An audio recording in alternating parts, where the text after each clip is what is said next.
นาลเกเราพูดเอาเวทีละผ้าก็ดีโกกาเราพูดเวทียุโรตั้งโซปวดเพตั้งโซเพยิเตอปุกุยมาเกิดคานีตั้งเจ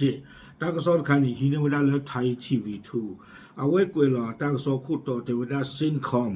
ลุยเปิดฮอร์โมสส่งเรือพิฆาตเคลียร์ทุ่นใต้น้ำปูทางโดรนใต้น้ำสมทบภารกิจหวังคุมเส้นทางน้ำมันโลกเอาไว้ในมีการสอบคู่ต่อเทวดาเลเส้นคอมและอเมริกาคือเวลาคู่ที่เราอุดาลมุทอเคลื่อนปะใครนี้อาสุเวทีพาเดสาทอเฮหูเฮเวดากู้ท่อพังเราได้เลยก็ออกท่อไปได้ฮอร์โมสอัตราลอยต่อเชื้อโควิดก็บอทีดิฉันก็เคลียร์เกี่ยวกับไม่ปูเหลาและที่พาละที่ผาวีบล็อดเดอร์เทวดาเลยก็ซูซิโกวิดาโดรนและที่ละที่ผาที่เฮมาเจอตาเนาะดิตัวเดอร์ก็เปิดเวดาฮอร์โมสอัตราจิตจิหล่ออักเลนนี่หรอตากระซ้อนนี่กวยเราเวดาเพตาเดินนี่ใหญ่หรอเพปุกิตนาริบเนี่ยมาสุดหรอเนาะกวยเราเวดาเพดิชิคีลุยคีโตคิชิคือตากระซ้อนนี่กวยเวดาซูเมญญาเทวดามักการเดินหน้าเปิดฮอร์โมสส่งเรือพิฆาตลุยกวาดล้างทุ่นใต้น้ำท้าทายอิทธิพลอิหร่านกลางทะเลเดือดเทวดาอเมริกาเลเวดาซูเมญญาที่ต่อเดือก็ออกท่อเวดาฮอร์โมสเชื้อโควิดก็บอทีที่ผาดิฉันก็มาปลอกุยเวดามีปูเนาะตาคูเกตปลอใหญ่มีเวดาตาดออิหร่านดูมือนี่อ๋อเอาเว้นนี่มาปกติไงว่าเนาะอัมโมเพลอพาเพลอิหร่านเนี่ยดูเอาเวเคยพูดตาพันนี้หรออเมริกาไม่เร็ววันหนึ่งพันนี้กว่าเจอกันหน้ากว่าที่มีตากับมาสะใจเลนี่หรอแต่ก็ซอกวยเราได้เพดิชิคีต่อตาตดีเนี่ยเทวดาเรือกองทัพสหรัฐเดินหน้าปฏิบัติการครั้งใหญ่ส่งเรือรบทะลวงเข้าพื้นที่ขัดแย้งเพื่อกวาดล้างอุปสรรคทางน้ำท้าทายกองกำลังอิหร่านแบบตาต่อตาฟันต่อฟันเทวดาอเมริกาตื่อคู่เทวดาดูมือ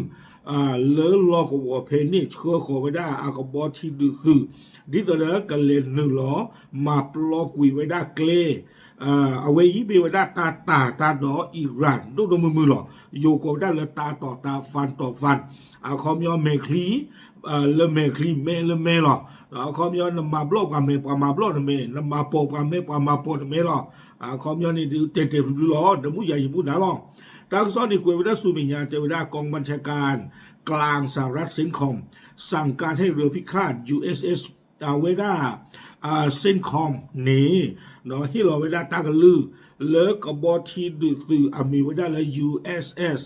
Frank E Peterson วีบล้อนี้อากาศจะปีตอนนี้ USS Michael Murphy อย่าพามีก็มากวิตาสุนเอา Murphy กว่าก็บอกกบทีคีบีนี่บาตาเปลลอหรือฮอร์โมสอโปเล่ดิตอเดอร์กันเลนลอเคลียร์กิเวดามีปูและอุเลทีพลาเลไออาร์จีซีปาลเวดานี่หรอตั้งซอกเวดาสูเมียเส้นคอมอาตุโคผ่านดูเนาะไม่ปาเลอะโคดูเถอะหรอมีเวดาเลสุโคเบรดคูเบอร์เอาเวเทวดาที่ใจประกาศจุดยืนถึงภารกิจนี้อย่างชัดเจนเอาเวป่าพลาโทเวดาเลอตาเลนหนึ่งหล่อเวดาตบลอนยาอีลอที่เราเชียร์ตาพิตามาเอาเวเทวดาที่ใจวันนี้เราได้เริ่มต้นกระบวนการสร้างเส้นทางเรือใหม่เทวดาตันนี้ใหญ่นี้ประสาทโทเวดาเลอประกาศดูโอโทประกาศดูเลทอเลนหล่อเวดาขบวนที่เกลเลออัคโลเนาะในเร็วๆนี้ที่จะเปิดเส้นทางปลอดภัยนี้ให้แก่ภาคอุตสาหกรรมทางทะเลเพื่อส่งเสริมการค้าเสรีไปเลยว่านี่เนี่ยที่ต่อเด้อเนาะประกอบอทอเวดาเกลเลือมูกลูเวกว่าที่ภาคโกดิต่อเด้อปากอนกันเดกมาเลมากาบาตาสบลีเลทีปอเลตไข่อพอคนนี่เนาะทางซอกเวดาสูเบียเซนคอมเตรียมยกระดับปฏิบัติการด้วยการส่งโดรนใต้น้ำและยุทโธปกรณ์ล้ำสมัยเข้าร่วมสมทบในอีกไม่กี่วันข้างหน้าเพื่อเร่งเปิดทางให้เรือสินค้าผ่านแดนได้อย่างปลอดภัยเนาะซินคอมนี้เอาเวสาทอคูเรเววีบลานี้เทวดาโดรนและอายุและทีลาที่ผ้า ก็ปูดถวยท่อขี้คือดอตาซื้อกเวเลออัปตอทอสิผ้าแกเห็นหนึ่งล้อมาเจอได้กับบอที่ขี้เบ้พยาภาพพระรามีเมื่อก่อนนี้เนาะที่ต่อเด้อก็โอทอเวด้าเกลเลออัมมีเวด้าปอลเล่อเกลเพฮอมูชปาลาจิโรจิโรที่ผ้าเนี่ยซื้อแต่บ้าปลีบ้าผือไม่โปตรีนี่หรอตั้งซอกเวงดาวดาซูเมียนักวิเคราะห์มองว่าปฏิบัติการเคลียร์เส้นทางครั้งนี้ไม่ใช่แค่เรื่องการค้าแต่คือการแสดงสัญญานุภาพของวอชิงตันเพื่อกดดันเตหะรานโดยตรงปาลาเปติโนพาดานิเตเวดาอเมริกาอัตาหุตาเรตบลอนยาอีจะมีเทเลกันนึกหลอดออทอเวดาฮอมุสอปอลเล่ปราจิโรกัสบลีอากอตเมบะเอาไว้นี้มีเวดาตาปาพลาทอเวดาตาดูสูเนาะวอชิงตันอัตาดูสูเลอทีพอคู่เพนี่ไม่เวดาตาสอดนี่อิหร่านโลนี่หรอที่ตอนที่จะเตะไปเมื่อก่อนนี้เอาไว้นักสิ่งยาบ้ามูพาเนาะโนเพนี่ดูเจเคยนปีขาเคลม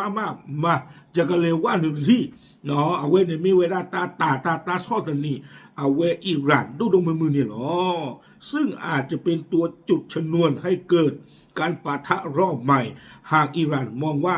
นี่คือการลุกล้ำอธิปไตยเทวดาเอาไว้เนี่ยโอเคเลยอิหร่านหรออิหร่านเมหูท่อเรท่อเมทอดาว่าเผื่ออเมริกาตาเลนหนึ่งหรอเพนี่เนี่ยดูลอที่เทวดาตาดูกษัตริย์ท่อกันดอซาเพปอลเล่ตบีเนี่ยอปุโลเอาไว้เนี่ยดูเพื่อจีบเพื่อเขาหรอน้องไม่ดีแต่ตั้งโซ่กวยไว้ได้ตัวนี้คนแต่ละลากเตอร์นี่เอาไว้ได้ไทยทีวีชูดูเราเก็บไว้ตัดสินว่าคิดว่าอิหร่านจะนั่งดูเรือพิฆาตสหรัฐเคลียร์ทางเฉยๆหรือจะมีการตอบโต้จาก IRGC เจเวดาเนชมบอกว่าเนภาพบอกว่าอิหร่านก็ชินอกว่าอเมริกากับบอที่ดื้อเห็นหรือเราฮอร์โมสอปอลเล่ตาเดบาซีแล้วก็เจเวดาเนชมอิหร่านนี่ก็ชินอกว่าอเมริกาเห็นหรือเราฮอร์โมสปอลเล่จะนี่หรอไม่มาข้อนี้อิหร่านก็มักกะกันดากีอเมริกาเลตาตมีเมียปาพาลว่าสุตาที่ตะกี้ตากระสอนเนี่ยกวยไม่ได้ตื่นให้ในหรออัลละไม่มีเยดาดูใบตาเปถือเลยใบตาเปถือแล้วหมาที่อ้อบาเยเจน่ะเนาะมาเดียวอ้อบาอาโคตรเลยกันน่าขอดูผู้ก็คู่อัตาหูตาเรตบลอนยันเนี่ยดูรามาพวกเราท่านเนี่ยนี่ก็จะเจ็บยาวจีตโกแพ้เมื่อก่อนนี้หรอเตเวนอัลเลยกลัวปลอปูเนี่ยกลัวแมกซีบุเนี่ยปลาช่วยเราค่ะกลัวขี้ปลาตาเผื่อเลยอาคนแต่ตอนนี้อิหร่านก็ต้องไม่นานลมเลยเหลือเหลี่ยจะเวลาอู้ที่เก็บไปตาจะคุยตาละข้อนี้เลยไม่หูรอดที่เนี่ยไปยาปียาเลยเดี๋ยวเวลาโอเคเอาไว้ไม่เวลาวินาสุดไหนเพราะเราไม่นานย้อนอย่าพูดป้าดาลีอย่าพูดความกู้อย่าเอาไว้ได้ตาจะเพลินมากเราจะมาตั้งป้าใช่ปะโอเคถึงจะอีหรอตามเลย